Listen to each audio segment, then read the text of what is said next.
With the times, there's been a couple of years of people not appreciating history and tearing down monuments and destroying things like that. Do you have any have you had any feedback on the Soldiers and Sailors Monument with some of these new? So we had a very interesting situation on December 30th on the 11 o'clock news. My wife and I had just finished watching a movie, and we were getting ready to go up, and all of a sudden, Channel 19, they've taken down the Lincoln statue in Boston, and we're going to look at the link with that to a statue in Cleveland. And I stopped dead in my tracks, and I went, what? And here they were trying to link the statue in Boston to our Lincoln statue. And so they had a reverend who was literally leaving his job that day from the Oil Can Church to go back down to Kentucky, who sat up there and basically poo-pooed our monument. And the reporter never called me. So I'm furious. It's like midnight now, and I am yelling and screaming to this poor editor, going, what in the world's going on? And here they were trying to argue that because Lincoln is handing the rifle to a slave that is kneeling, or a black man that's kneeling, it equated our statue the same as Lincoln the Emancipator, or this guy rising up from chains. And so we brought that reporter in and educated her and said, look, they're not the same. Lincoln is lifting the shackles. And by the way, this gentleman is a free man. He's taking the arms. And by the way, his arm is raised in taking an oath. This is entirely different. So yes, that's just a very recent thing. And the biggest thing is we need to have the opportunity for dialogue. And the problem is, in today's environment, a lot of people don't want to dialogue. We're willing to dialogue.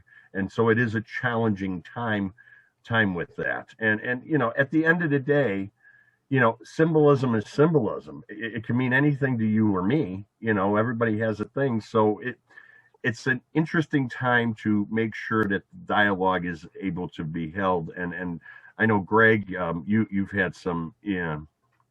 Greg and I have both served on the Ohio Local History Alliance Board, and Greg is currently the president of the Northeast Ohio Intermuseum Council, of which I continue to serve on the board. So, Greg, do you want to jump in with your observation on this? Sure. So Tim and I come at it from a little bit different perspectives. Tim, 12 years on a monument, and I'm coming from historical society's background. So as all of that was happening, I had a slightly different perspective where I was trying to look at it more objectively. There are some statues out there that are less representing history and more weaponizing history. So some of these statues were not put up with the intention of honoring. They honor an individual or honor a group, but that wasn't the intention of why they were put up. They were intended to be put up to diminish another group. So those are probably statues that should be questioned, should be reinterpreted, and perhaps removed or more appropriately placed. So there is a dialogue to be had as far as that goes. Our monument is not in that realm. Our monument, as you've seen through the PowerPoint, Schofield really was intentional in every detail of the monument. There was nothing that didn't go unthought of, including his inclusivity. There is a Confederate flag on our monument. It is in the death throes.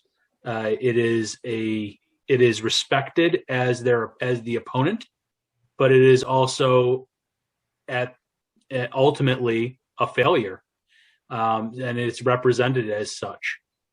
There are several African Americans in our monument that are depicted. So that is where Schofield is coming from, a different place. Our monument also is a little bit closer to the war than some others.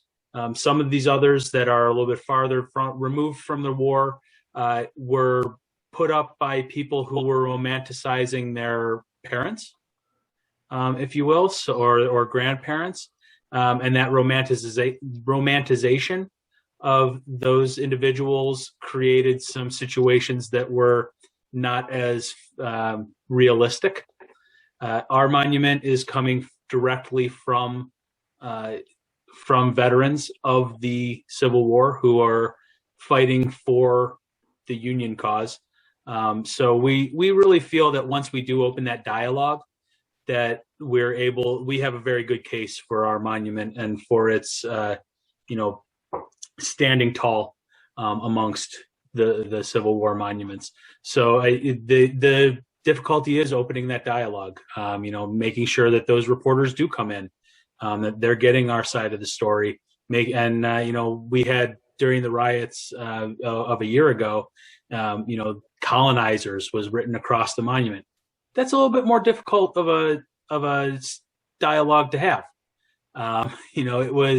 That's where we need to, really pump that education side up, try and do that outreach, do it earlier and do it often, make sure that people are understanding of, where the monument sits within history and where Cleveland sits within history, so that there's, an understanding and a recognition of that. There's also the recognition of, later where some of those things go awry and we have things like redlining that we need to say, yeah, that was part of our history, and we need to deal with that. So you have to be able to recognize both sides. I think we sit in a very good position, and I look forward to defending it moving forward.